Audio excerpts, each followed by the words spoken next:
Budget के अंदर कुछ तो बातें ऐसी हुई हैं जिसका अगर आप क्रिप्टो में हो तो आपके ऊपर डायरेक्टली इम्पैक्ट है, क्योंकि बजट में टैक्स से रिलेटेड और आईटीआर से रिलेटेड कुछ बातें हुई हैं। तो कैसे आपके ऊपर इम्पैक्ट है इसको समझने की कोशिश करते हैं। सबसे पहला जो पॉजिटिव पॉइंट है वो ये कि जो माइनर टैक्स ऑफेंसेज है उनको डीक्रिमिनलाइज किया गया है। ठीक है, तो इसमें क्या है कि अगर आपसे कोई चीज मिस होती है तो इट इज मोर लाइकली कि आपको ना एज अ क्रिमिनल नहीं देखा जाएगा। एक जेन्युइन अगर मिस्टेक हुई है, थोड़ा सा प्रोसेस को ह्यूमनाइज करने की कोशिश की गई है कि ह्यूमंस कैन मेक मिस्टेक्स। ठीक है, तो जैसे सपोज अगर आप क्रिप्टो में आपसे कोई वॉलेट मिस हो गया या आपसे कोई डेटा आप नहीं बता पाए, इनकरेक्ट आपने कोई गेन्स बता दिए, जो ज्यादा थे वो आपने कम बता दिए, आपने कोई ऐसी एक्टिविटी जो टैक्सेबल थी वो नहीं बता पाए, तो पहले लोग पैनिक में आ जाते थे अगर नोटिस आ जाता था। ठीक है, थोड़ा सा इस प्रोसेस को डीक्रिमिनलाइज किया गया, इट इज लेस लाइकली कि आपको क्रिमिनल के रूप में नहीं देखा जाएगा। ठीक है, तो ये एक अच्छा पॉजिटिव साइन है। इसमें पेनल्टी फॉर मिस रिपोर्टिंग भी रिड्यूस की गई है, जो कि 200% थी पहले, अब उसको 100% कर दिया गया। ठीक है, एक और पॉजिटिव साइन ये हुआ है कि अब क्या है कि कोई भी आदमी सपोज नॉर्मली जैसे उसको कोई नोटिस आया तो वो पैनिक कर जाता था, तो अब क्या है कि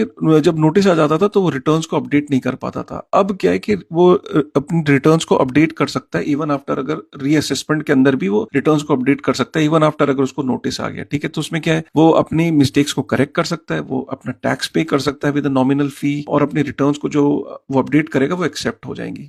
अगर ऑफिसर उसको एक्सेप्ट कर लेगा, तो पहले ये पॉसिबल नहीं था, तो इससे ये अच्छी चीज हो गई। क्योंकि कई बार क्रिप्टो के अंदर अगर आप हो तो कई बार कई महीने बाद पता लगता था कि अरे यार ये एरर है या ये मैंने बता नहीं पाया, कुछ महीने बाद मिस्टेक्स पता लगती थी। तो अब आपके पास ये चांस रहेगा कि आप अपनी रिटर्न्स को जो है वो अपडेट कर सकते हो इवन आफ्टर रीअसेसमेंट। ठीक है, अच्छा इसमें क्या है कि एक और चीज है कि पहले आपको सपोज कोई डिमांड नोटिस आ गई, तो डिमांड नोटिस आती थी तो आपको अगर आपको उसको चैलेंज करना है तो कोर्ट के अंदर, तो आपको 20% पे करना पड़ता था। अब उसको में क्या है, डिमांड नोटिस का आपको 10% ही पे करना है, लेस फाइनेंशियल बर्डन आपके ऊपर। ठीक है ना, उसके बाद क्या है, एक विंडो ओपन हुई है। इस विंडो के अंदर क्या है कि अगर आपके पास कोई फॉरेन एसेट्स हैं, जैसे बच्चे बाहर पढ़ने जाते थे वहां का स्टॉक्स ले लेते बाहर की कंपनियों का, किसी का क्रिप्टो कहीं पे बाहर है, किसी बाहर कंपनी कोई इक्विटी पड़ी है, कुछ इन्वेस्टमेंट्स हैं, सिंगल विंडो ओपन हुई है, उसके अंदर आप अपनी ये अनाउंसमेंट कर सकते हो, अनाउंस कर सकते हो अपने फॉरेन एसेट्स। अगर आपका क्रिप्टो है कहीं फॉरेन एक्सचेंजेस में पड़ा तो वो आप अनाउंस कर सकते हो and you can pay taxes. So it is basically kind of a correction not punishment. ठीक है, उसके बाद ये कि more time to revise returns and relief for small taxpayers. ठीक है, ये एक बड़ा इंपॉर्टेंट है। इसमें क्रिप्टो में अगर आप हो तो